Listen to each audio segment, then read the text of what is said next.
انہوں نے کہا کہ یہ شیعہ ہے، پکڑ گئے، پکڑے کس بات پر گئے؟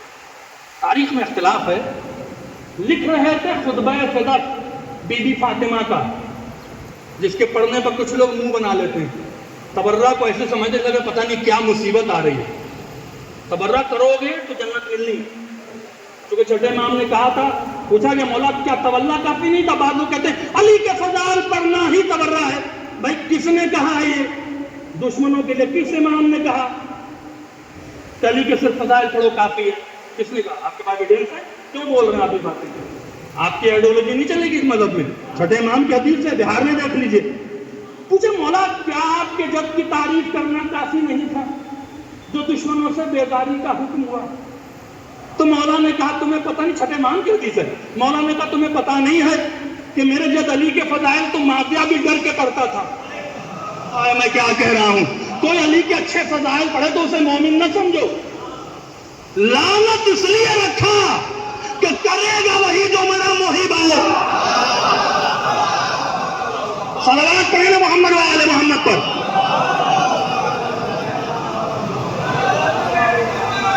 یہ کتاب لکھ رہے ہوتے، ہر شیعہ پہ لازم ہے کہ وہ اس خطبہ صدق کو پڑھے۔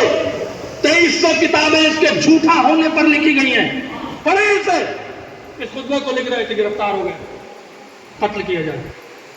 جہانگیر بادشاہ تھا شاید، وہ امپلیمنٹ نہیں چاہ رہا تھا آرڈر کو، کہ نہیں قتل ٹال رہا تھا۔ جب پریشر پڑا تو جہانگیر کا ایک وزیر تھا، بس آخری بات آ گئی، یہ تک آپ کو لانا تھا چونکہ وقت بہت زیادہ ہو جائے گا۔ جہانگیر کا ایک وزیر تھا، وہ شیعہ تقیہ میں تھا۔ اس نے کہا دیکھیے بادشاہ آپ کی عدالت بڑی مشہور ہے، آپ نے مجھے کہنے پر اس کو آرڈر کر دیا کہ قتل کر دو۔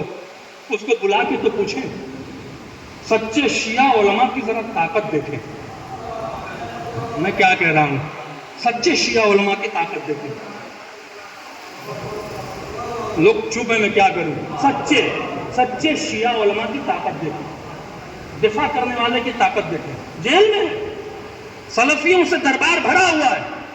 جہانگیر نے کہا بھائی ہم نے تمہارے کہنے پر آرڈر کر دیا ہے، پوچھیں بھی تو اس سے کچھ، بلا اسے۔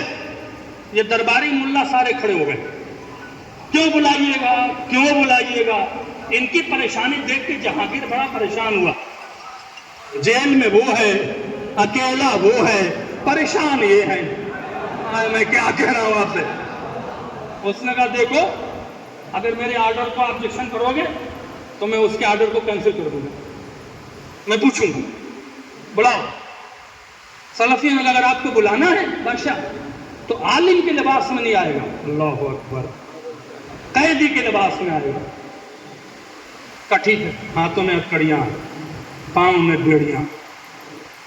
دربار میں داخل ہوتے ہیں، خدا کی قسم 2 جملے سن لیجئے، طبیعت خوش ہو جائے گی آپ کی۔ دربار میں داخل ہوتے کہتے ہیں کہ نور اللہ تم کافر ہو۔ نور اللہ میں کافر نہیں ہوں۔ کہا کس لیے کافر ہے؟ کہا تم صحابہ کو برا کہتے ہو۔ بڑا مشہور جملہ ہے جو بہت لوگ ماشاءاللہ اس کو استعمال بھی کر رہے ہیں۔ تم صحابہ کو برا کہتے ہو، اس کو کہتے ہیں بہادری۔ آنکھ اٹھا کے کہا لکھنؤ کے مومنین اللہ سلامت رکھے آپ کو، زہرہ دعا دیں گے اگر اس شہید کے جملے پہ تائید کریں گے۔ کہا ہم صحابہ کو برے نہیں کہتے، لیکن برے کو صحابی بھی نہیں کہتے۔